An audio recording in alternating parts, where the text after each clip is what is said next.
Well, welcome everybody to University of London Institute in Paris. Thank you for your patience. Paris is obviously like London. If it rains, there's a traffic jam. So thanks to everybody for being here, particularly those who are going to perform. For those who don't really know the Institute, just a few words. We've been here as part of Franco-British higher education relations since the end of the 19th century, actually predating the Entente Cordiale. And we worked closely with the University of Paris through the interwar years to support this institute. The British Council joined the equation during the Second World War, and the University of London took over responsibility for the institute at the end of the 1960s, and we now share this wonderful building with our partners in the British Council since 1976. So European relations have been happening in this building long before some of the others that we're about to discuss. One of the main activities here is undergraduate French degree run with our partners at Queen Mary, and roughly 10% of all undergrads in the UK studying for undergraduate single honours French are here, which is quite a significant proportion. And we add to that growing master's courses, not just in French literature, language and relationships with Paris, but international relations and law. Now today, we are here to get a number of perspectives and thoughts on the potential impact, not just on the UK, but across Europe, should there be a withdrawal of the UK from the EU. And the focus of this is not the generality, because there are obviously many, many dimensions to why one might place one's cross, yes or no. But we're particularly interested in, from the point of view of higher education, from the point of view of science and research, what are the implications? And we've got obviously UK perspectives around the table, French perspectives, but we've also got neighbours from Switzerland, which is particularly interesting perhaps, given its relationship with the EU. We're not here on a campaigning basis, and indeed UK universities that have charitable status are actually forbidden from campaigning. But that should not inhibit us from stating what we think to be the facts, the pluses and the minus. So we've got all sorts of views and expertise around the table. Some fabulous people have agreed to come, and I thank you all really for giving up your time. And what I'm going to ask you to do, I'm going to start at that end and go around, and do take 5 minutes, whatever you need, who you are, what you do or what you've done recently, whatever, but what your perspective, take, and the points that you would wish us all to contemplate seriously as we have a wider discussion later. Rules of the game all clear? Marina. Thank and you. Speak. Nobody said they haven't heard me, so you have to speak at least. If you speak at least as loudly as me, everything will be all right. Well, I don't think I'll have that problem either. Everyone will be able to hear me. Thank you. I'm Marina Burke, and I'm Head of Education and Society at British Council France. And I also have another task of being the regional lead for higher education in Europe. As you know, the result of the referendum is for the British people to decide in a democratic process, which is why it's all the more relevant and important for us to be discussing this today, and on the continent also. No matter what happens, Britain remains a European country. That'll come as no surprise to you. And so irrespective of the referendum result, Britain's culture is based on an understanding of European culture. And I'm speaking today generally from a British Council point of view, but when I give my own opinion, it will be my own opinion. So I want to give that little disclaimer. All UK government departments are campaigning to remain in the EU. The British Council is not a government department. We hold an independent position, but we see ourselves as a people-to-people organisation, and we believe in strong connections between the UK and other countries. So we do believe that it is important for the UK to remain active and a constructive member of various organisations such as the Commonwealth, the United Nations Security Council and the European Union. And whatever happens also, the British Council will remain part of the UK's representation across Europe, working on cultural and educational partnerships. So that's the British Council's standpoint. I don't think I'll take much more of your time because I have a feeling there will be a lot of discussions and we'll run out of time. So I just wanted to tell you from a cultural point of view and a cooperative educational point of view. Okay, can we keep going? Okay, my name is Jean-Marc and I'm the Vice President in charge of International Relations from the University Paris Panthéon-Sorbonne, which is one of the largest, maybe the largest university in the human and social sciences in France. My main point of view will be to speak about, as announced, the perspective of a French university in this debate and how this potential Brexit matters for exchange of students and also for joint research project. Clearly, today we have a lot of cooperation with UK higher education institutions within different programs, and we are highly concerned, especially by the development of research activities. Okay, let's say one of my points is twofold. I have twofold point of view. First of all, if we want to be global and if we want to train global leaders in the world, ready to access to international job markets, opening of our students, and also welcoming for foreign students is a key issue for us. And maybe this question about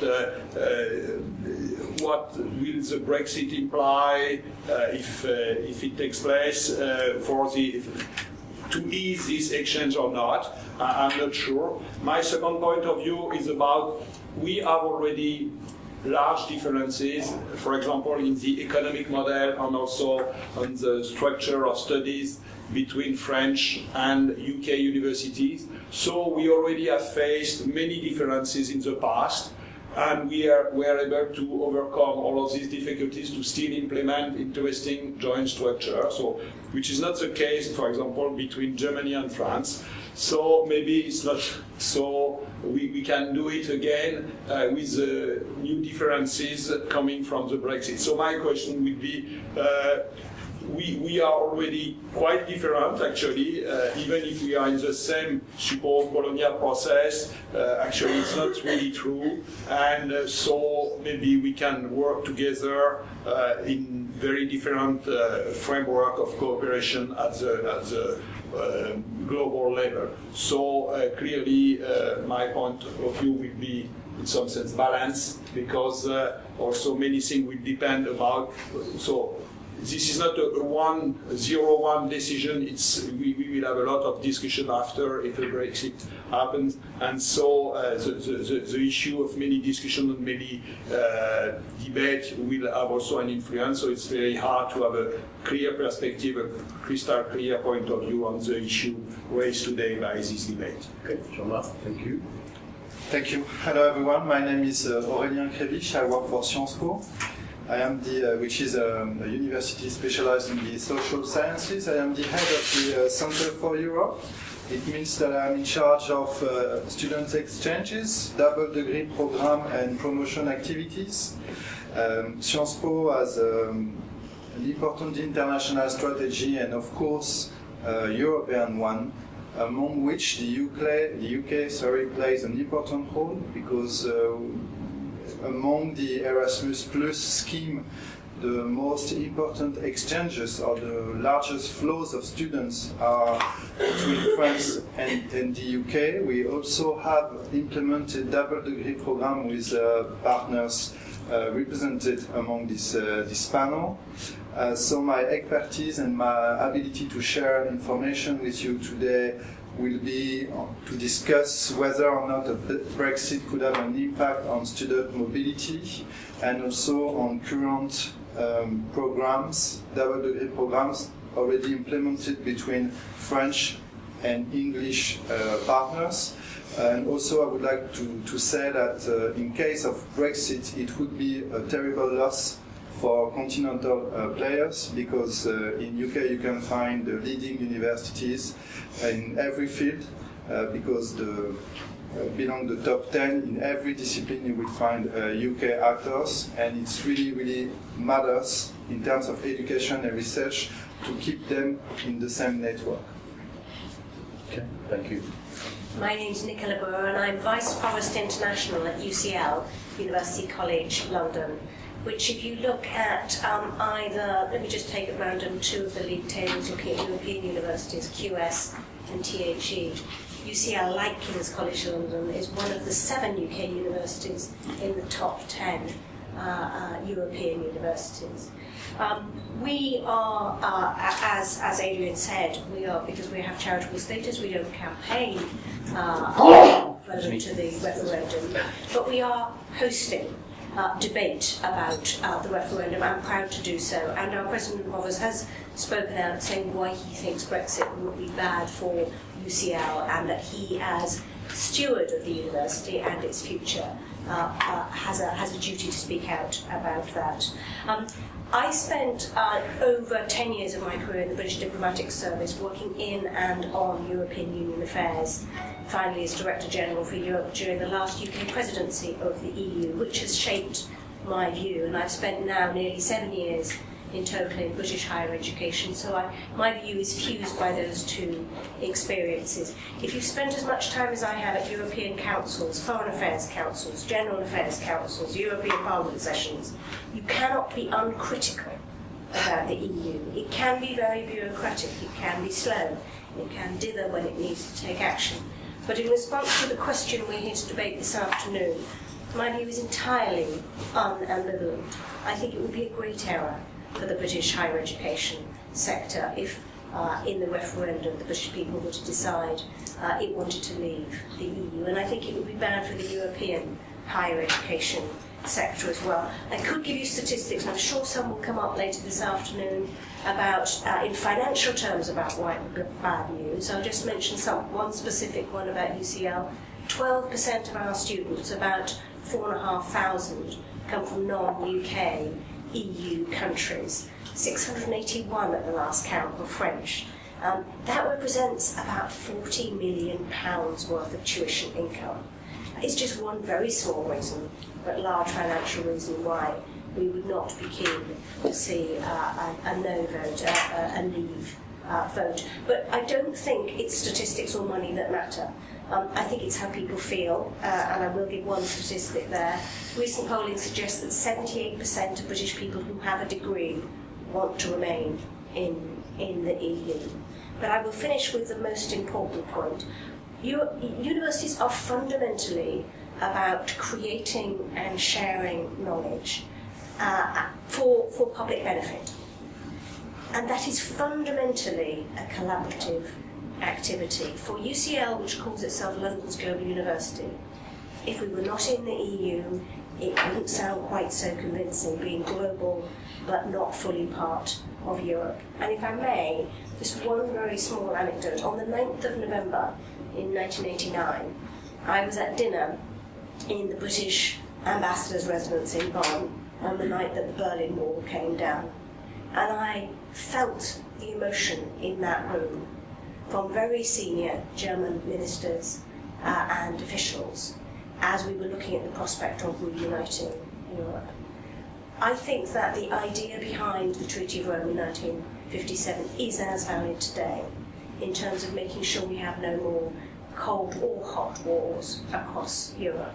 And I think that what the European Union gives the higher education sector is the framework that encourages collaboration and the sharing of knowledge.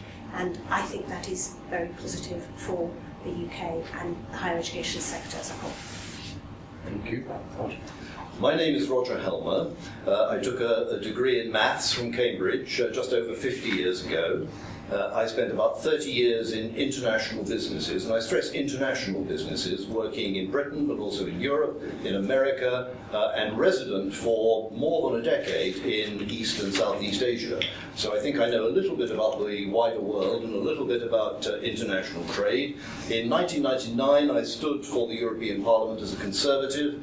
I was elected in 1999, re-elected in 2004, re-elected again in 2009. In 2012, I became so concerned about the attitude of the Conservative Party to the European Union, and also to my other specialist area, which is energy, that I moved to UKIP. And I was re-elected for UKIP in 2014. Now, I suspect with this audience, and no disrespect intended, I suspect that you don't come across many Eurosceptics red in tooth and claw. So let me try and dispel some stereotypes. That's why you're here. First of all, I would ask you to note that I do not have any horns growing out of my head. Secondly, it is not the case that we wish to be isolated and marginalised. It is not the case that we wish to be little Englanders. It is absolutely not the case that we are xenophobes. As I've explained, I've been working amongst non-Brits for virtually the whole of my career. No, we see the European Union as inward-looking, self-referential protectionist. What we want to do is to rejoin the real world. We see Britain as a great global trading nation. And I must stress one key point. We are not going to blow up the Channel Tunnel. We do not want to cut ourselves off in any respect, academically, culturally, in trade terms. The difference is we want to be good neighbours, not bad tenants. We want to be an independent, democratic country, ruling ourselves, but also in a position where we can engage with Europe and with the rest of the world. We do recognise, by the way, that, and this is not disputed, so check it if you want, that the European Union is the only major economic bloc in the world which is in long-term relative decline. And we ask ourselves why our country should wish to link itself primarily or preferentially to such a trading bloc. Now, I feel I'm here somewhat under false pretenses because I sort of understood that we were having a debate about Brexit. And it was only after I'd agreed to come that I discovered that it was actually a debate about Brexit in the context of education. And I don't pretend for a moment to be a specialist on education, although I may say that my daughter has worked in a senior administrative capacity for a company, a commercial company in Cambridge, which brings in thousands of students from around the world, Middle East and Asia particularly, to study in the UK. So that is something that I know from that point of view a little bit about. I did look up the Bologna process, which I hadn't previously heard of, by the way. I was mugging up on the train. And I was interested to read about the Bologna process, and it struck me particularly that it wasn't a purely European Union exercise. I noted that Iceland and Norway and Switzerland and Turkey appear to be part of the Bologna process, although Kyrgyzstan appears to have applied and failed. And I make that point because I hear all that the previous speakers have said about cooperation, about exchange of ideas and about common projects, but I would point out that there was cooperation between European, and just to clarify, I include British and European universities, going back for many centuries, long before the European Union was invented. And the idea that we can only cooperate between universities in Britain and on the continent by accepting that we have to be governed by unaccountable supranational institutions seems to us to be bizarre. There is the issue of 12%. Nicola, you said 12% of your students come from Europe, from non-British EU countries. I see absolutely no reason why they should not continue to do so and continue to share knowledge. Now, I can't speak for what the British government will decide after Brexit, and shamefully the British government refuses to contemplate that it might lose the referendum and refuses to set out any sort of plans. But let me describe what I would expect a British government to do. I would expect a British government, first of all, to maintain funding to British universities for research and all the other activities that go on. And we, from our side of the debate, would argue that by leaving the European Union, we would have more money to spend on things like that. Certainly, I spend a certain amount of time talking to farmers, and they all say, what about our CAP checks? And I say, there are farm support mechanisms in all countries, or most serious countries around the world. There was a perfectly good farm support mechanism in Britain before we joined the European Union, and there will be afterwards. And I think exactly the same applies in the academic context. In terms of access, I would expect any British government to recognise that education is a vitally important, invisible export for Britain, both to students from the European Union, but also, as I was saying earlier, to students from elsewhere in the world, and especially from Asia. So I see access as being not a problem. Certainly we in my party propose, and here's another misconception, you may have got the idea that we are opposed to immigration, we want to pull up the drawbridge, we want to keep the foreigners out. Absolutely not. All we want to do is to be able to control immigration numbers at a reasonable level and to ensure the people who come in are those best qualified to contribute to the British economy, which will certainly include qualified academics from continental Europe and also from around the world. So I really don't see problems in those areas. I think, Mr. Chairman, that is about as far as I can go at this stage. Thank you very much. To conclude, I just feel confident that the things you are worrying about do not need to be worried about, and cooperation will continue. I see no reason why it should not. Right. I'm sure that will be a focus for debate as we move into the debate phase. Thank you very much. My name is Nicola Ebenberger. I'm working at Université Paris-Seine in Cergy-Pontoise, which is an alliance of 13 higher education institutions, of which Université de Cergy-Pontoise, ESSEC Business School, Engineering and Art Schools. I'm very happy to contribute to this discussion today. Thank you very much for inviting me. I'm interested in the question which is put up for two reasons, personal experience and my professional experience. Let me share this point of view with you. My personal experience, because I quite strongly believe in the European idea and the European life, simply because I'm German and I work in France since 2009. I live and work here without any constraints. I've done the same in Britain. After my studies in 2009, I worked in an MEP campaign. In 2009, I voted in all 3 European countries in European and regional elections since 2009. I think being able to do that is amazing. And when I started to work, I started to work on international cooperation programs, because I strongly believe in this idea of going out, seeing how life is elsewhere, and also studying elsewhere, because it all starts with education, I think. So, of course, international cooperation is not only European cooperation. In my career, I put up programs with the United States, with Korea, with other countries all over the world, but also with European countries, Frankfurt, Mannheim, London, Madrid.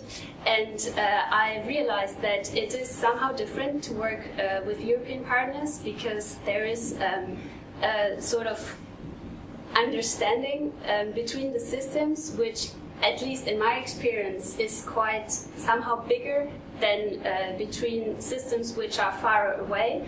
I don't want to say it's less interesting to work with systems far away, of course, but it's just different somehow, probably because of historical reasons, probably because of the way we work, sometimes because of the economic model, which can be closer. It's not always the case between European countries, of course, and Britain is a good example that it can be very different, but still there is a strong will to find compromises if we need to be able to put up, for instance, higher education programs such as double diplomas, mobility programs.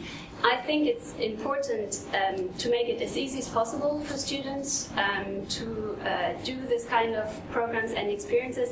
And I fear only one thing is that if there is a Brexit, it might become more complicated. And it would be a shame, because if you look at the figures Erasmus students, for instance, you see very quickly that France is the first European destination for British students and that Britain is the first destination for French students. So I just want to say, let's make it as easy as possible and let's not make it more complicated. Thank you. Okay. Alex, and thank you very much for being here, given that Alex chose the 5 minutes when there was the thunderstorm. walk the They last 100 stopped the laps. metro from Concord to here. I'm absolutely flabbergasted because I'm going to agree with Mr. Helmer about one thing, is that I'm in the same position as you, that I agreed to come here. I thought it was a debate about Brexit, because I'm a journalist, so I don't have very much to say on specific issues to do with higher education. But I'm afraid it kind of stops there, because I am kind of like a European in my heart. I'm British born, as you can hear from my accent, but I don't agree, for example, when you say about Europe being in decline, because I came here in 1979 when Britain was the sick man of Europe. You just have to Google, you're all very young, but if you Google Winter of Discontent, the country was really in a very bad state, and I was extremely happy. I've been here for 37 years. I was extremely fortunate to be able to come here and take advantage of freedom of movement. Economies go up and down, there's boom and bust. Who can say what the British economy, what the European economy is going to be like in 10 years' time? We have no idea. Who could foresee any of these things? What happened to the world economy 8 years ago? Who could have possibly have foreseen that? I'm kind of like I'm an example of a British person who's very proud to be European. I've been living here. I've been working for 30 years as I've defined myself as a European journalist. I've been doing programs about Europe on French and German television and radio for about 30 years. I've been working in the European Parliament doing programs about that. I agree totally that there's a whole lot wrong. I think what I could say, I agree with you, would be to say that I'm just a living example of freedom of movement, and I think this freedom of movement, which is good for students, which is good for everybody, is totally puts in see, I can't even speak English anymore because I'm mis en danger. It's threatened. If we come out, I can tell you, I've been here for 37 years. I may well go back to Britain in 2 months' time. I have no idea, because nobody has told me, either the in or the out campaign, what will be the position of people like me who've benefited. There are 2 million of us, I think. Well, it's very hard to get figures. But if you take a very conservative figure given by the Prime Minister, 1.3 million British people live and work elsewhere in the European Union. We'll let you back in. Well, thank you very much. But there's, if you go to the other extreme, 2.6 million if you read the Financial Times. The problem is nobody knows. I've been working, living here, benefiting from the same rights as French people for the last 37 years. Nobody's ever counted me in or out. We don't know how many British people live and work abroad. The fact of being able to do this, the fact that I'm here, I'm treated like a French person. I've never ever been discriminated against because of my nationality. In 2 months' time, if the country leaves, if the UK leaves, nobody has ever been able to tell me. There are vague mentions, oh, well, everything will be okay. Well, I'm afraid it won't. I've no idea. They talk about the Vienna Convention, which is this weird piece of saying, yes, but will the Vienna Convention hold? There's a whole lot of conventions that don't hold anymore. Why would the French? I think your motivations are probably very noble because they come from international commerce, but I'm afraid, as a journalist also, that's one point I would like to make. I think that the debate is very unfair because I read the British press. I do a European press review every day. So for the last 25 years I've been reading all British newspapers, the Sun, the Mail, the Express. I'm totally biased against anything from the European Union at all. You're not xenophobic, I'm absolutely sure, but if you read the Mail and the Express every day, there's a lot of very xenophobic stuff which is said. So I think an awful lot of the people who are passionate to vote for Brexit see that as a way of asking foreigners to leave the country. And I mean, my father had Alzheimer's, just an example. Thank goodness for the Polish workers who looked after him. The British workers in the Alzheimer's home stayed there for 2 or 3 months and left. It was only because the Polish workers, who actually took days off to come to his funeral and so forth, thank goodness for freedom of movement in that sense.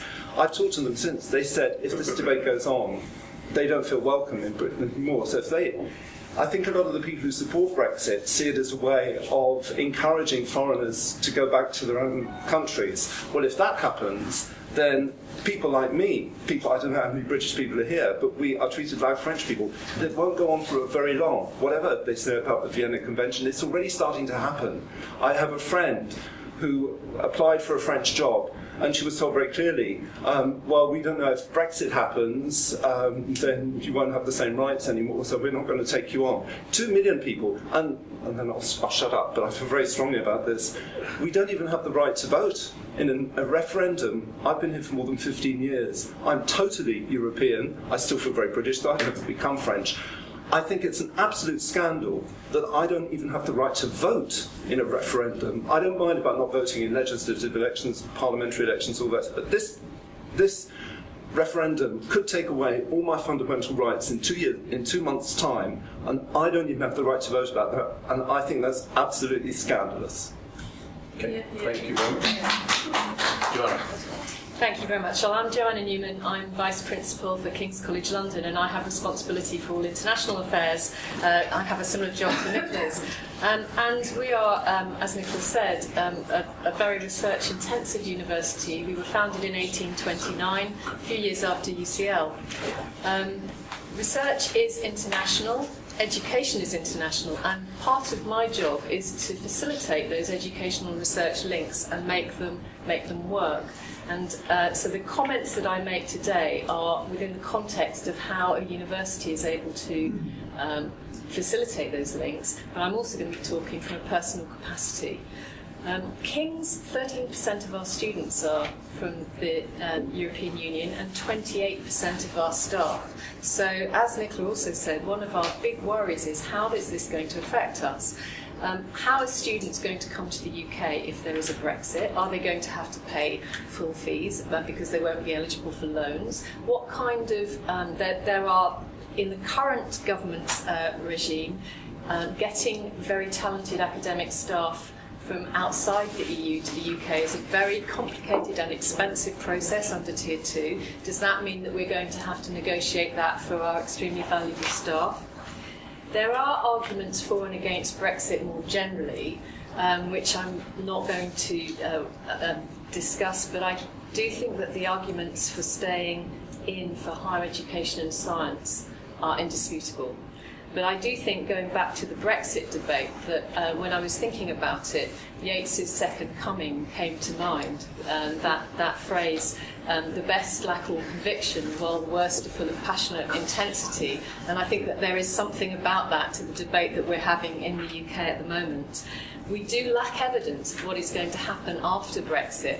The best that can happen is huge uncertainty and a period of real instability as things change. And the worst is that mobility will suffer. 200,000 UK students have benefited from Erasmus, 20,000 staff. We have very firm statistics that show that students who do mobility programmes are much more employable. They're also better citizens because they've experienced different cultural they've experienced different languages, and they've been in different cultural environments which have sometimes challenged them to think differently, and they've also experienced different academic regimes which are good for them. We want more of our students to study overseas, and the UK actually doesn't have a very good percentage of students studying overseas. I wonder what will happen if a Brexit came in, and whether it will make it actually much more difficult for us to send our students to our partner universities. We have many partners with the Sciences Po, with in Germany, in France, in Spain, in many other countries, and what will happen to those partnerships. There is also, I think, a larger argument about why we want to stay in Europe, and this is where I will talk from a personal perspective, I think. The European Union and the European experiment is rooted in the experiences of World War I and World War II, and having a democratic and sustainable future and working together. And I think critical to economic and social prosperity is a higher education system that is strong and independent, the Humboldt principle of universities. Now, universities have not always been that. They've also been hotbeds of anti-Semitism, for example, in 1933 in Germany. But universities today are usually those forces, if you look at the amount of spend in higher education around the world, that are the forces for modernising and for promoting social mobility. There is a Bologna process and the European higher education area, which the UK is not only a member of, but is also been a leading example of in terms of modernisation for higher education. The EU has a lot of new accession states, and part of that experiment about strengthening higher education, shouldn't the UK be in that, leading the way with other European states rather than outside? My final argument is by being outside the tent, we're going to lose access. Well, certainly following Switzerland's example, we will lose access to the very large percentage of grants that UK universities get. We've got 15% from FP7, we won't go to the statistics, but they matter for our research base. It's not just about the UK's advantage of getting these 15%. These are collaborations across Europe. These are collaborations with satellites, with radar, with new experimentation that will change the world and that will create solutions to global problems. If we exit, we will no longer have access to the same kind of cooperation that brings us into a powerful bloc of strong European research partners that is extremely attractive to China, to the US and to other powers that have either very strong, as in the US case, or emerging, in China's case, research capacity. So I think, on balance, we have to stay in, and we have to stay in because A, we do have an excellent and wonderful higher education sector, but B, we will benefit from our relationships with our European partners, and we're better in than out. Thank you.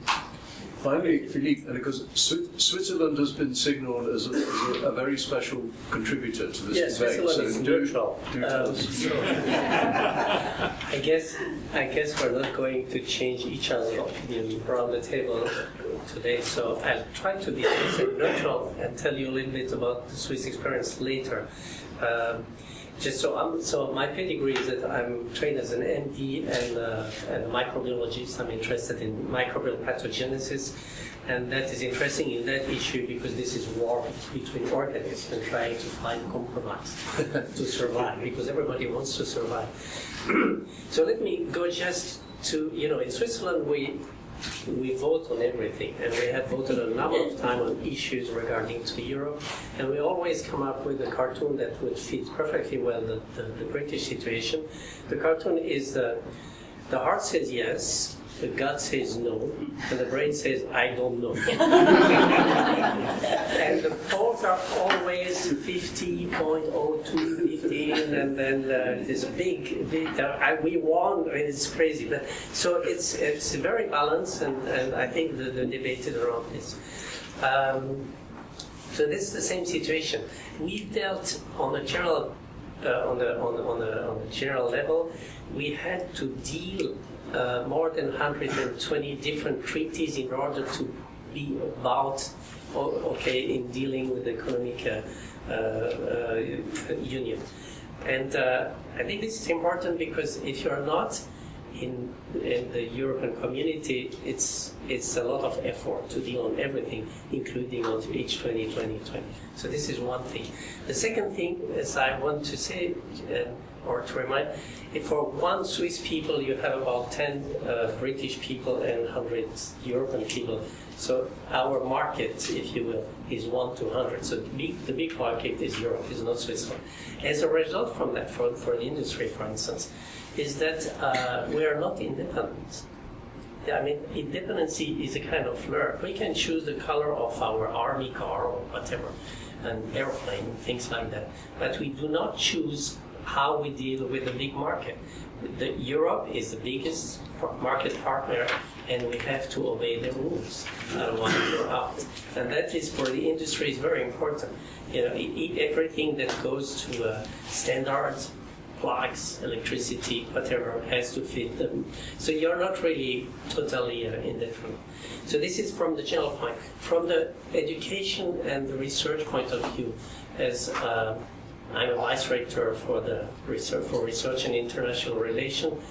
There is a point here about the value chain. And I think this is very important from the educational point of view. The value chain of what we do at the end, industrial products, etc., starts with very novel ideas. And if you look at the funding, we have this debate always in Switzerland. If I take the national funding, your Wellcome Trust, which is public funding, or gives you that amount, and then Europe gives you that amount, it's about the same, and then people come and say, oh, the industry in R&D give you that much, 2/3. But that much is highly dependent on the fundamental research. If you don't have, so R&D is doing product that already exists, and you're trying to implement that. And industry take that, and they do this well, and they do it with university, that's fine, and it gives job, and it gives, but it depends on what you had invented 30 years before. And we have to have this, and this is the important part.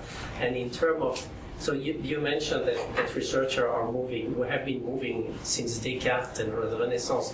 That's okay, but it's much easier. I mean, our partners from Switzerland, our scientist partners are outside, are just in Europe, and then you have the United States, etc.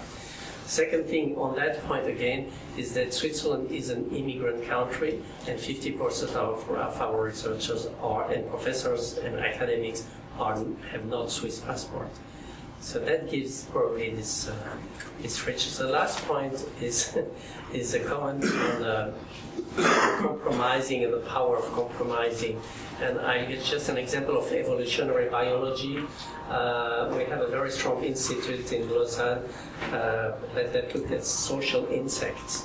And they have discovered a few years ago that Spain, all the Spain era and all the Italian era were colonized by two different species of ants that destroyed agriculture stuff and were a big problem. And they met, of course, in the south of France. This is from France. And there they fought. So they destroyed each other, so the south of France was not affected by them. Until they made mutations and got friends and had a new species, a quasi-species, that now is invading France. So working together, it may not be easy. You may have to do mutations, but it's very powerful, and we have to keep this in mind. Thank you very much. Just let me quickly come round this side again, because they heard you first time round, we didn't hear them. Anything you want to react to them? Absolutely. Thank you. Well, we'll forgive our colleague from UKIP for not knowing the Bologna process, because as he warned us, it was not his area of speciality. So there's no judgment there. It is true that the Bologna process doesn't just exist in European Union countries, but this is actually a sign that it's the sharing of best practices of the European model. And this is something that we should remain in. And through capacity building programs, the model of the Bologna process has been an example that the countries outside Europe have followed. So I just wanted to clear that up. I was happy also to hear that our UKIP colleague was a specialist in energy, is that correct? Because just as it happens this morning, I came across a very interesting article by Steve Cowley, who perhaps you're familiar with. I know. So he's the chief executive of the UK Atomic Energy Authority. And I'm just going to quote him, and then I'll pass the floor to other people. He pointed out that one of the main arguments for leaving the European Union, according to some Eurosceptics, was that collaboration with other big powers such as America, China, Russia, and so on would be more possible. And he wanted to kind of counteract this argument by saying it's true that in the 1980s, British scientists were going to the USA to do big science, if you like. But now he says that the European Union has taken over this leadership mantle in the domain of energy. And the reason I'm speaking about energy is because this is one of the main areas of EU funding also. So we now have UK, Chinese, Russian scientists and researchers knocking on the European Union's door in order to participate in EU-funded projects. Like what? Well, for example, there's a project called the JET, nuclear fusion is an international project which Right. includes America and Japan and Just, I happen to know Steve Kelly, and I happen to know Jet in the UK is the centre. Europe is the centrifugal force. It's a fact. Okay, let's come round then. John?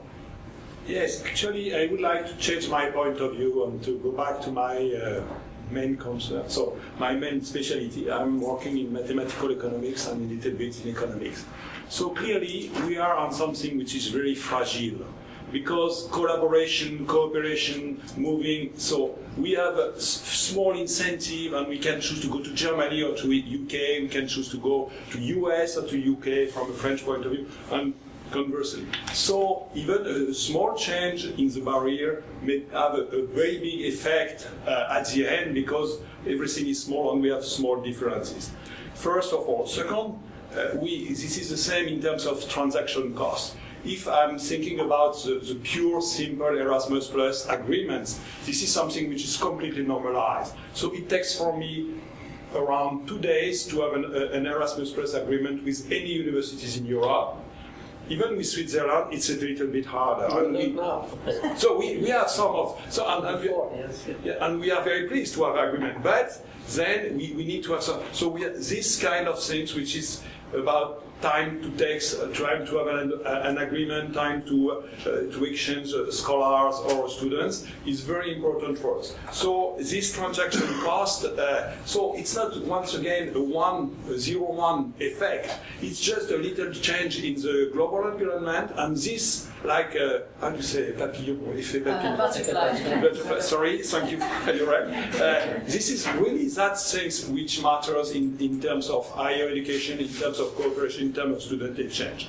And the third point is that the big importance on human resources in our domain of higher education. And then once again, students as well as scholars are the most important inputs. Okay, we need some money, we need some buildings and some laboratories, but the main inputs is human resources. And these human resources, once again, is not easy to handle, to capture, to attract, and again, a small change may have a large effect in this sense. So I'm not really afraid because I don't expect that it will be a big change immediately. But what you mentioned, uncertainty plus small increase in transaction cost, plus increasing returns, fixed cost, and so on and so forth, critical mass with change, may have a very large effect in the middle term or in the long run. So I guess that we need to be very cautious. This is a very delicate, fragile system, and we built something during the past decades, and changing everything by just saying, okay, we can. It's in some sense a very risky bet. Okay, Bryn? Yes, maybe I would like to focus on the economical side on the issue, because if universities want to promote knowledge and innovation, they have a financial model, and in this model, the share of EU funding is increasing for the last decade, and there are many ways to critique EU program for being too bureaucratic, for being inefficient. However, in the higher education sector, it appears that the most effective, the most fluid programs have been the Erasmus Plus scheme and Horizon 2020. And UK, as a member of the EU, plays its part and also collect large funding from the EU for research and to finance student mobility. So in case of Brexit, the concern is that from a financial point of view, the consequences for UK universities could be really important. I loved Philippe's reference to the head and the gut and the heart, because if they're in conflict, and what on earth it does to the organism. And I'm just relieved that mine are all in the same place. I wanted to pick up something that Nicola said and link it to something Philippe said. And it's really quite simple, but I think it's quite profoundly true. Why make things more complicated? Creating partnerships internationally, as Joanna and I know, are not that straightforward. You need to facilitate them. The EU provides the framework to facilitate collaborations, whether research or student or staff mobility. And I think we'd just be mad to forego that framework. Why make it harder than it needs to be? Because, and this is picking up something Alex said, freedom of movement, which is one of the 4 fundamental freedoms embedded in the single market initiative, which was a British initiative, are intimately all connected, whether it's freedom in goods, services, capital or people. All of them help spread. They help the free movement of knowledge, and knowledge is what universities and the higher education sector are about. So I think that why would you damage that? What possible benefit could it be? And I will just come back to something that Roger said. It is, of course, perfectly possible, well, it's theoretically possible, that the British government would ensure that non-UK European Union students would continue to come to the UK in the same numbers, because they would be allowed to pay domestic fees rather than international fees. But it isn't very likely. And nor is it likely that the British government would make up. Let me give you an example in terms of research funding. I'm very proud to say that UCL was the highest funded university in the whole of Europe from the Horizon 2020 programme. And 1 in 8 of our researchers are dependent on European funding. I think it highly unlikely that the British government would step in and replace all of that. So again, I come back to the point. Why risk it? Okay. So that's why. Thank you very much. I think all that we're hearing this afternoon illustrates the point I was making about Europe being inward-looking, self-referential, by the way, protectionist. Of course, British students can go to Strasbourg or the Sorbonne or the interestingly named Sciences Po, if I'm pronouncing that correctly, but they can also go to Sydney and San Francisco and Singapore. And there is a great big world out there, for heaven's sake. We keep coming back to this point about European funding. There is no European funding. There is only taxpayers' money. And in Britain's case, we get back from Europe half of what we put in. Only if you allow the administrative costs of applying for grants and all that, roughly it comes out we get back £1 for every £3 we put in. Okay? So the idea that we should be slaves to European funding, and I'm sorry, Nick, I just have to disagree with you. If you are going to elect a British government that has no concern for academic achievement and for research and for all those things, we'll elect that government. But I don't think we will, because I don't think politicians, they may be very stupid, but I don't think they're that stupid. If I can come back to some of the particular points that were raised, Joanna, thank you for mentioning Gates. I use that quote constantly, only I paraphrased it a little. The ins lack all conviction, while the outs are filled with passionate intensity. Erasmus, you mentioned. Yes, I come back to my point that the British government, after Brexit, will be in a better position to fund that sort of programme, or a contribution to that sort of programme, than it is now, because our economy will prosper more, we will save the 10 billion a year that we're putting in. But if you look at Patrick Menford, does everybody know Patrick Menford, economist, Professor of Economics from the University of Cardiff? He's just updated his estimate of the total cost of British membership of the EU, including regulatory costs, the common external tariff, misallocation of resources. He reckons it's 13% of GDP. And his published figures, you can check them, published by the Institute of Economic Affairs. I mean, that is a massive drag on our economy, and once we're freed from that, we will be much more prosperous and much more able to fund the things we want. You mentioned the European Union coming out of World War I and World War II. You're right. And I particularly remember William Hague's wonderful comment, bear in mind he's not in my party, William Hague's wonderful comment where he said the European Union is a 1970s solution to a 1950s problem. It is so last century. It is not how the world works. Philippe, you came up with this line that you have to obey EU rules. That is a deal that Switzerland has chosen to make with the EU. In fact, the EU has free trade agreements, or is negotiating free trade agreements, with many countries around the world. And I spent 4 years in Korea, so let me mention Korea. We have a free trade agreement with Korea. Does Korea have free movement of people? No, of course it doesn't. Do Korean companies have to obey European rules, European standards, European Working Time Directive? Of course they don't. When we leave the European Union, bear in mind we're the 5th largest economy in the world, with respect, Switzerland is a little smaller than that, we will be the largest external customer of the remaining EU and the largest net customer, largest bar none, bigger than America, bigger than anybody else. We will negotiate our own terms. And by the way, we will have 2 years under the Lisbon Treaty process to do that. It's not dropping off a cliff on the day we vote. 6 months later, you will notice no difference, I should think. And we will negotiate the sort of arrangements we want after that.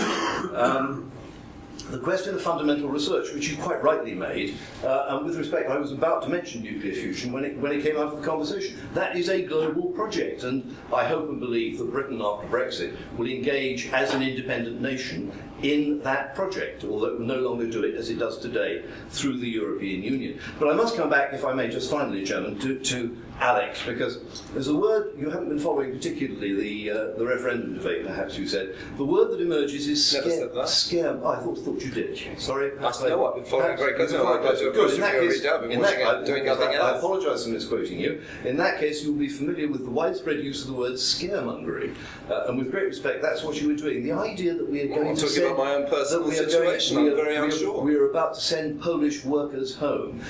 My party is the only major party that is absolutely committed to Brexit in Britain, and we have been absolutely clear that there is no question of sending anybody home, and we have said that again and again and again. Now, probably we won't be in government after Brexit, but if we won't send people home, then I don't suppose a Conservative government is about to send people home. The National Health Service will collapse without foreign workers. But then why leave? I mean, why leave if you have to accept freedom of movement? Because there is no question of sending people back. If we need doctors and dentists and nurses from the Philippines, well, then why these aren't all from Europe. In fact, most of them aren't, I think, from Europe. Then we will have an immigration policy that allows them to work. So yes, but you know very well that most of the people who vote for you would like to reduce the number of you may wish to reduce our voters if you like, but I think are you seriously saying that's not the case? Seriously saying that's not the case? That most of the people who vote you don't want to see a reduction of foreign workers in Britain. You seriously?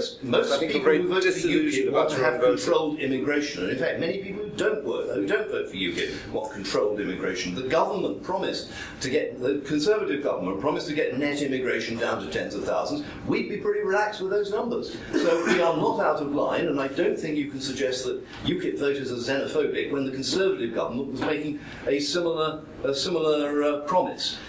You talked about the outrageous nature of the British press. You forgot to mention that the BBC and the Financial Times and the Times are all strongly in favour of the European Union. The Times is strong. I'm sorry, I do European press review every day. I read the Times very carefully. I talk about that on French radio every day. Are you seriously saying that the Times is in favour of saying the European Union? Well, I think you ought to read it again. Well, seriously.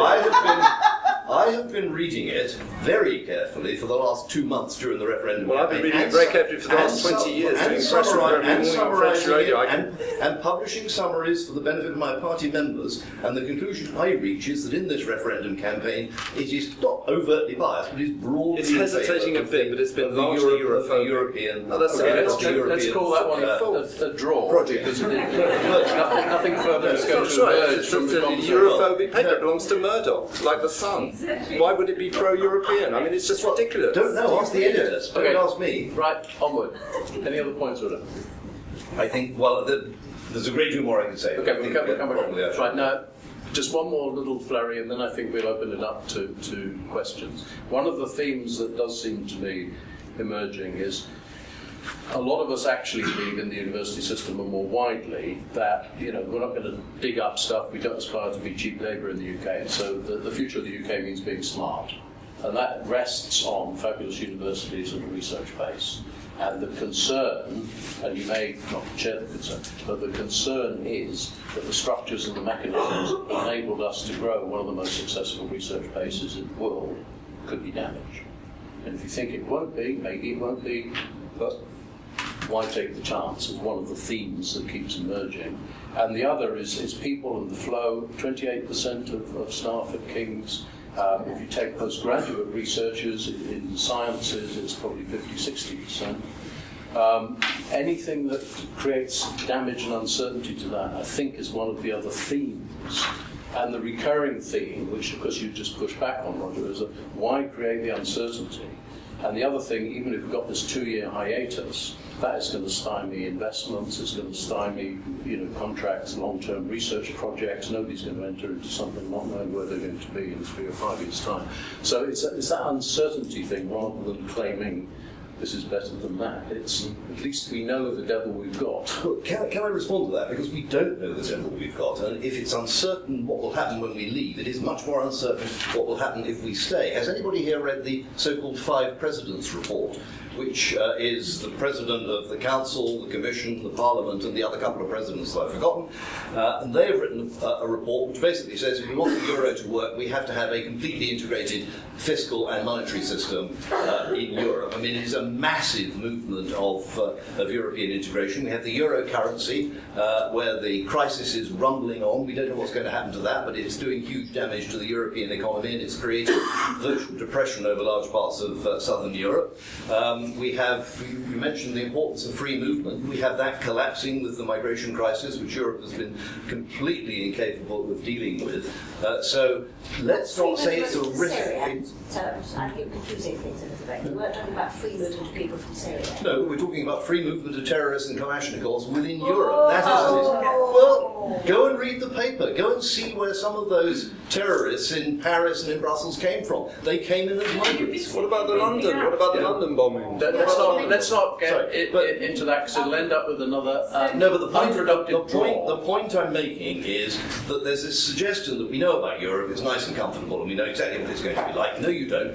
Is Turkey going to join? 75 million poor people. How are they going to move? What sort of free movement are we going to get out of Turkey? How will funds move to the east from the west? So we were talking about the more restricted thing, that in the higher education system and the collaborative research frameworks, we've been doing it a long time, we understand it, we know how it works. Can I make the point that in the higher education system, our neighbours in Germany, for example, have been taking in thousands of refugees from Syria, and they're bringing, and because they have refugee camps with, say, 1,500 refugees there, and those refugees are highly skilled people who are contributing to their universities, just as if you look at the history of Britain and you look at immigration from the Huguenots onwards, our history of scientific discovery and academic excellence is because we have had wave after wave of immigration, partly because of economic necessity, but also because of persecution and waves of people coming. And we should be thankful for the generosity that, for example,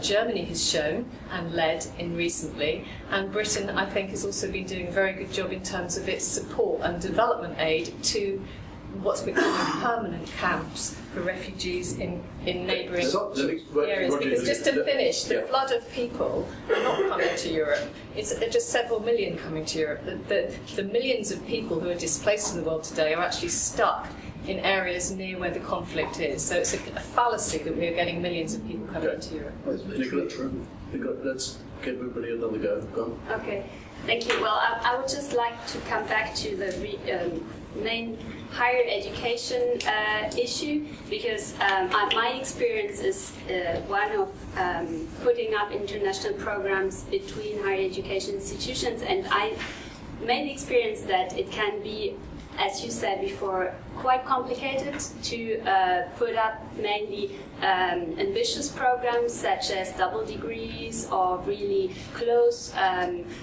relationships, which go beyond probably the classical Erasmus exchange where you send somebody and receive somebody, which can be done fairly easily, as you said, and quickly. So it's great that exists, but sometimes cooperation can be beyond. And if you would like to put up, for instance, a double degree, it can be much more complicated because you need to make work together different systems, different legal systems also, because it's all about national degrees, and how can you convince a partner institution to give their degree on the basis of your own program, because that's often what happens, or part of your own program, and of course you're okay to do the same thing, but it's still not easy. So I think it's very important to succeed this kind of cooperation, which allows to create strong links between institutions and between countries, to have a political support, and to make things, as I said before, as easy as possible, because there are a lot of practical obstacles to overcome. So just to share this professional experience I have in the domain, I think the political will to work together and to push forward this type of cooperation is very important, and I believe that the European Union is one way to do it, and an important way to do it, at least between the countries who are part of it. First of all, I'd say I do actually kind of sympathise with Mr. Helmer's point of view, because you are a minority viewpoint here. But then that's the point. I was kind of like, I had lunch with our friend here who was organising this debate, and it was organised in all good faith. And I'm sure you went out of your way, I don't know how the ramifications, how it was all organised, but you went out of your way to do a round table with the people before and people against. And the very fact that you started off your intervention by saying that you'd come to talk about Brexit and not about higher education, it's practically impossible, I should imagine, to find anybody on the out camp who would be willing. I mean, the offer was fantastic, I should imagine. I presume you paid for his trip over. Yeah, absolutely, it's totally normal. I agree. But, I mean, listen to this. The offer's on the table. If you're a specialist in higher education, here's a free ticket to come and spend a weekend in Paris to defend your point of view. Why are there not more people who are defending your point of view? And even you have to say that you're not even a specialist in higher education, like myself. You didn't invite our education spokesman, who is a history lecturer and knows something about then I hope he'll be... But I think the very fact that it was so patently so difficult to find people... I mean, I don't know. I have no idea what it was like, but look at us all. I mean, I do sympathise with your predicament. I wish this panel was a little bit more balanced, because then we could have a real kind of like argument about it. But the very fact that it's not, I think, should tell you that it's extremely difficult to find specialists in higher education issues who would possibly argue the case that it would be advantageous for the UK to withdraw from this. I mean, look at us. That's the whole point. Yeah, hang on, John. Adrian, can I just support one thing Alex has said? The polling suggests that people in Britain who have a degree, 78% of them think we should remain in the EU. That is probably why it's quite hard to get people who know something about the higher education system who might speak on the other side of the debate. But it's also why I quoted Yates, because Nicola said it earlier, it is indisputable that if you've ever been to a European higher education meeting, EUA or any of the other bodies, the LIRU in Europe, they could do with reforming. But my argument is that I would rather reform within something that is very valuable, because I don't actually think we've been positive about it. There is value for money, in UK taxpayers' money, going towards Horizon 2020 funding, mobility funding, and making the kinds of programmes easier to do, because those programmes create the next generation of parliamentarians and leaders who've come from our universities. And so we are in a system at the moment which is fantastic, not just for European Union citizens, but if you are a Singaporean or an Australian or an American student thinking of coming to Great Britain, and Great Britain within the European higher education area, you can go from us to any other university, and you will, and you'll really benefit. If we are outside that system, they're likely to choose, the UK will suffer, because we will not be in a greater area where you can have this fantastic opportunities for mobility and for exchange of ideas that are done at a level where those sorts of really difficult negotiations are no longer part of the... We're not going to build a wall. And then I'm going to ask the audience a question. Yeah, okay. and just tell you a few things about the experience of Switzerland. So, as you know, you are not in the European Union. We have been a third country, which means that you are not part of the framework program until 2004. And we did very bad because it was very complicated for all sorts of administrative reasons. You don't pay to Europe, but they don't pay to you, so you have to work with European people and then ask your country, and then it never matches. It's terrible. It's not easier, at least, that I can tell you. Then we have been part of as an associate country for 10 years, until 2 years, when we voted at 50.07 against what we call massive immigration. I don't know what that means, but it was like that. And then we were kicked out of the program. Now, let's go to the Framework 7 program. We have put about 2 billion in that program, and our scientists get back about 2.5 million.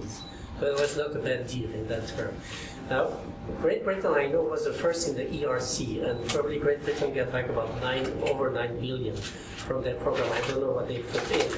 Twice as much as we put in. Yeah, they put in 5 million and got back 8.8. Okay. So when Roger says 1 for 3, You look at the total figures, not just one I'm sector. talking about the research EU research budget for 2007 to 2013. Fine, but that's only part of a larger structure. Yeah, but it's what we're talking about here. But the framework program, Yeah. that's the whole program. It was a 54 billion program where everybody puts some money in the pot, and then you belong to this global organization. So we were very good at that. And when we were kicked out, the collaboration program dropped down by 50% immediately. And the ERC went down to about 0. Could you remind us why you were kicked out? Sorry? Could you remind us why you were kicked out? Oh, yeah. So when the Swiss people voted at 50.07 against massive immigration, whatever that means, because it's not yet defined how we're going to implement that, we had at the same time to sign for the free movement for Croatia, which was joining the European country. And as people voted against that, and now it's in our laws, we could not sign the free passage or the free exchange for Croatia, and that was, of course, it did not fit the spirit of Euro, which is free passage, and so we were kicked out for this very point, and then we were readmitted partially. But I mean, the damage is tremendous for science. I'm talking about science here. And I think it's important because in Switzerland we have few things. We don't have raw material, we don't have massive industries. So this is not the same case for the UK, of course. But we have niche excellence. So if I put it, we have chocolate, so we have watches, we have things like this. But then we have excellent science. And we do have excellent science, and that excellent science comes from from immigration, but a lot from immigration and from sharing, and I think this is really important. We have, 50% people are thinking like you, and the other 50% are thinking Europe. In Switzerland, it's the same situation. But why think the future? We have to think in the future because. I give the last example when we voted against this massive immigration. We had the Geneva era with this very international, 60% of foreign people voted massively against for against the referendum. My place, where we're very close, were something like 48% of foreign people. We voted massively for the exchange. And then you have the valleys where you go skiing, and they have only tourists. The rest they don't have.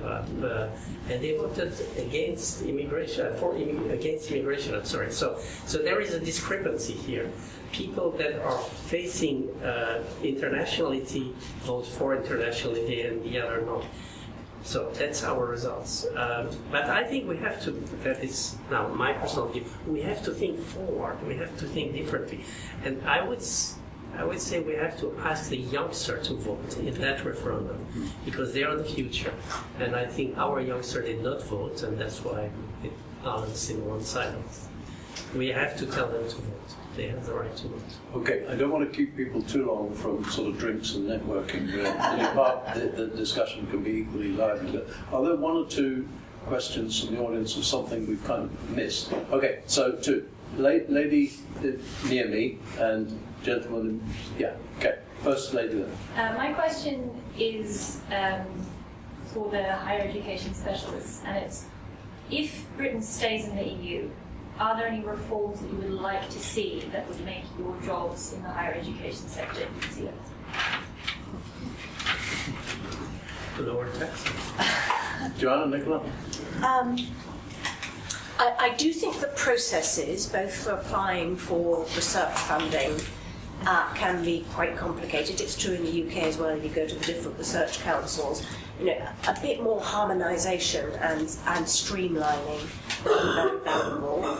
I'm a big fan of student mobility. In UCL's new global engagement strategy, we're trying to increase the percentage of our students who get some experience anywhere in the world, including other European countries. From the baseline is about 22% at the moment, which isn't bad. We want to get it to 30 and then to 40%, because, as I think Aurélien said, students who've got an experience of studying abroad have a much higher success rate in terms of employment. So there are all sorts of knock-on reasons for doing that. You could make the Erasmus Plus process also a bit more streamlined and simplified.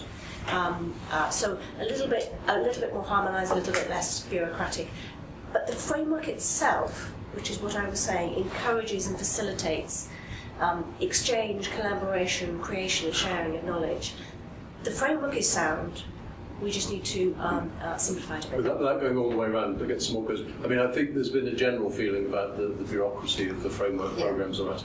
So the direction of travel is good, getting better.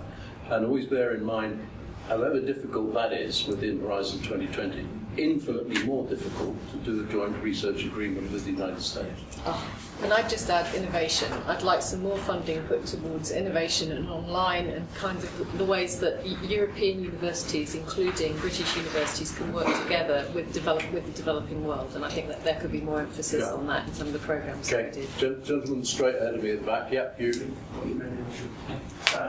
Jeremy Stubbs, I'm on occasion in ULIP. It is true that most people in higher education are against Brexit. That is not necessarily though a good argument, because we could be victims of groupthink. That has happened in the past. For that reason, I'm particularly grateful to Roger Helmer for taking time and trouble to come here and debate with us. The external view of a non-specialist, but who knows things about the European Union, is very precious to us. And I noticed, in fact, that it's been an excellent performance for everybody, and partly because everybody has been challenged on this respect. Let me just put a little thought experiment to you, which would be according to the following question. Not what is going to happen, in your view, or what would happen if there were a Brexit, but what would you do if there were a Brexit? Okay, I think we may have to do that one over drinks, because what you can do, of course, as I can tell you very clearly. I've been living here for 37 years, and I'm seriously thinking that I will come back. It's very kind of you to say that I will be welcome, but because I am a European, I am treated here. I've always been treated here exactly the same as a French person. There are indications that if we leave the European Union, that will no longer be the case, and I don't want to stay in a country where I don't have the same rights as I had before, even if people do mention this Vienna thing. So, what I would just like to know, where are you going to put us all up? If there are 2 million people who are in the same situation as me, who are going to lose their rights overnight, where an awful lot of them retired, we're getting rid of all the cheap kind of like labour in the NHS, which you talked about, because a lot of them will leave Britain if the atmosphere is anti-European. So 2 million people who suddenly come back home, where are you going to put us up? Who are the nurses who are going to look after us? I mean, I'm joking, but it's a serious point. I have a very clear case of that. I am seriously thinking for the first time in 37 years, I don't want to stay in this country anymore if I don't have the same rights. Okay. I will leave. Just part for a minute. I'd interpreted the question as a higher education research question. Did you mean it more generally? Mainly, but of course I allow people with great wisdom to interpret it as they like. But it was mainly a higher education. Have a quick Do you really think, Alex, that a Filipino nurse working in a British hospital or an Indian doctor is going to say, oh, good heavens, the British people have voted for Brexit, I will go back to the Philippines? No, but a lot of them are Polish and Romanian, and I can tell you I know people who are saying that. A friend of mine looked after my father when he had Alzheimer's, and she's constantly writing to me on Facebook and saying, I don't like the atmosphere in this country, and if Brexit happens, I'm going to go back to Poland. Well, it's because people, with respect, people like you, Alex, are spreading these scaremongering stories. We on the Brexit side have made it absolutely clear there is no intention of sending anybody home. Well, then why are we leaving it if nothing changes? Why are we leaving the European Union if it's just to renegotiate all the stuff we have in the first place? We're not leaving the European Union in order to throw Filipinos out. Right. We're not talking about Filipinos, we're talking about Polish people and Romanians. I would like to point out that Sciences Po in the UK has 30 partners. So my office sends in the UK every year 200 students. Each of them is eligible for a student mobility grant of €300 per month.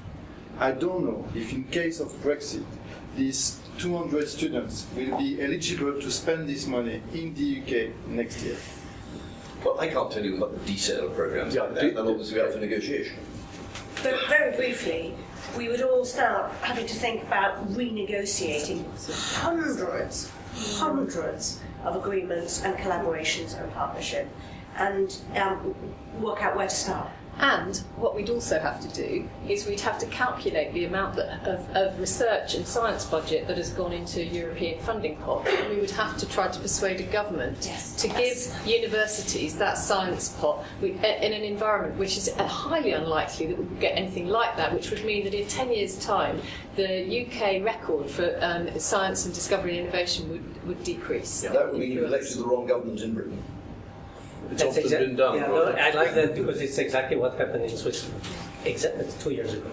Exactly that. You get back the money, and then if you have economical difficulty, you start to deal with that. Instead of getting 1.5 or more back, you get less. And you have hundreds of treaties to resign. Okay, there was 2 more hands, and then I'm going to call for drinks. Right, lady in the front row. Yes, I'd like to come back to the paperwork.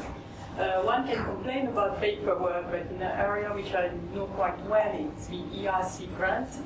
I must say the big result is that when it comes out, it's fairly undisputed. And I think this is kind of phenomenal that you get all scientists agreeing in a system where the result is undisputed.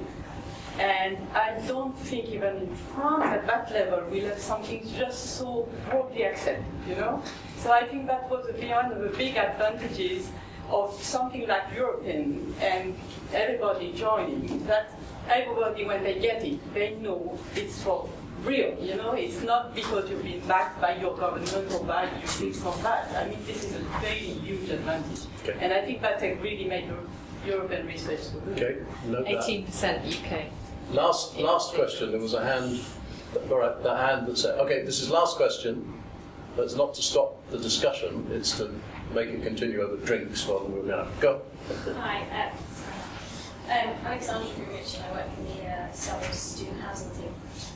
My question is for everyone working actually in the higher education sector. But actually, I thought probably before putting my question, a little bit about my background. I'm actually a child of 2 immigrants who met in the UK. My mum's Polish, my father's French. I went to the French school in London before studying at St Andrews, and now I work for one of the oldest British real estate funds. So very much a product of the European Union. But my question is more for those of you who work in universities. In terms of the discussions you've had already, what is the view of tuition fees for EU students? Because at the moment, I mean, the latest UCAS applications are in, and everyone will agree that the contribution of students to the UK economy is huge. Huge. British applicants are down, and yet EU applications are up. Sign of demographics, I don't know. But in terms of the discussions you've had today, what is the general view of what will happen? Okay, so I'll ask whoever wants to join in. I mean, it'll be speculation about what government policy would be. Meetings some of us had with the minister, the lead servants in the department thought that if there were Brexit, then we would have to charge full overseas economic fees to EU students if we didn't have legal challenge, let's say, from other countries of So differential pricing. So they wouldn't come. No, they wouldn't. Not if it becomes those rates. I mean, it's a policy issue for government, but it's a bit hard. Why would you be leaving if you wanted to reconstitute exactly the conditions that you had before? It would be slightly mad. My comment was just going to be, I agree with you about trends, and nobody really knows, but the assumption has to be they would become international students and have to pay the much higher fees. Yeah. It's exactly what we're modelling at King's at the moment. We have 12 months, but we're getting ready with we're getting deluged with questions, which we'll have to have some position on after June 2020. It happened a few years ago with Cyprus. Cypriots became overseas students. Make a quick observation. Just a couple of very quick points. First of all, I mentioned earlier the 2-year negotiation process under the Lisbon Treaty. So again, there is a 2-year breathing space where nothing will change. Nothing is going to change overnight. That's important. I can't tell you what the British government after Brexit will do because I don't expect to be a minister in it. But I can tell you what I would do if I were in that situation. I would look at it as an invisible export for Britain, and I would want to set fees at a level that would maximise that invisible export for the country. And I think that would be the logical way of doing it. And I would take that view to students from the European Union and that view to students from elsewhere. Okay, I'm going to call a halt to the proceedings. A big thank you to everybody who's contributed on what, let's call it the platform, even though it's not quite a platform. Some people have travelled a long way to do this, so can we just say thank you to everybody?